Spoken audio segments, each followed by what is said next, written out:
এই মুহূর্তের দেশের সবচেয়ে বড় খবরের দিকে আমাদের নজর রাখতে হবে।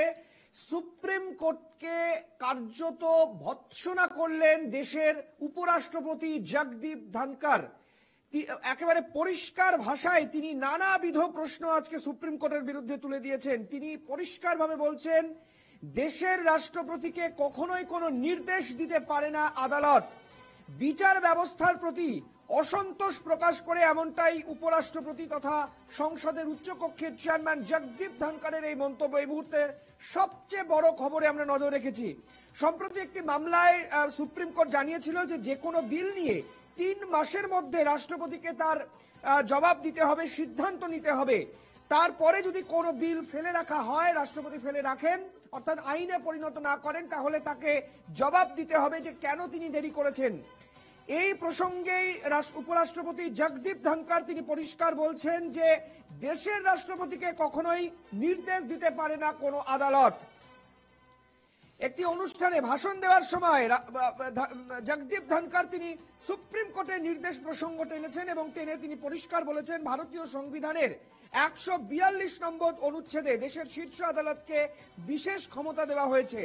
7 দিন 24 ঘন্টায় ক্ষমতা রয়েছে বিচার ব্যবস্থার কাছে, কিন্তু সেই ক্ষমতাকে গণতন্ত্রের বিরুদ্ধে পারমাণবিক অস্ত্র হিসেবে ব্যবহার করা হচ্ছে বলে অভিযোগ করেছেন। তিনি বলছেন যে দেশের আদালত 142 নম্বর ধারাকে পারমাণবিক বা ক্ষেপণাস্ত্র হিসাবে ব্যবহার করছে, মিসইউজ করছে, এই অভিযোগ করেছেন। দেশের সুপ্রিম কোর্টের প্রতি এই অভিযোগ করেছেন অন্য কেউ নয়, দেশের উপরাষ্ট্রপতি।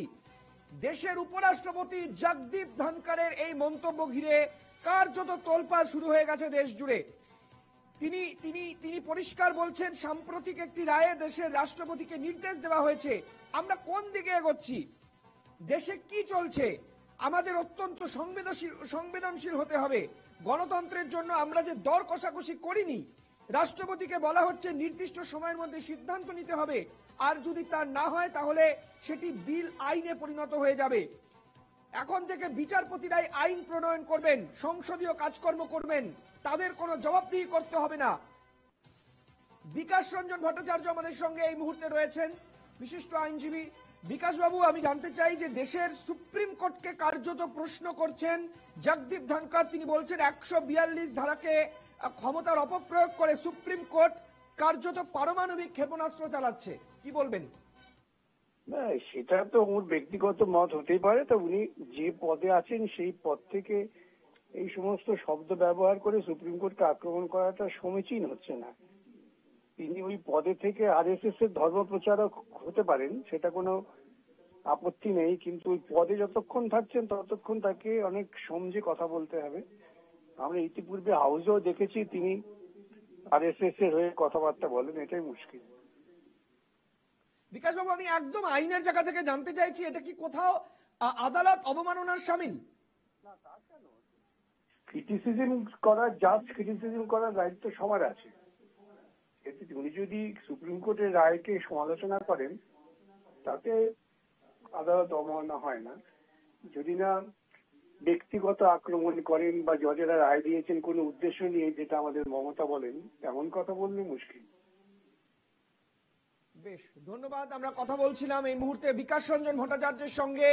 বিকাশ রঞ্জন ভট্টাচার্য প্রবীণ আইনজীবী, তিনি পরিষ্কার জানিয়ে দিচ্ছেন যে এই মন্তব্যে কোথাও আদালত অবমাননা হচ্ছে না, এটা ক্রিটিসিজম, অর্থাৎ তিনি গঠনমূলক সমালোচনা হিসেবেই দেখছেন।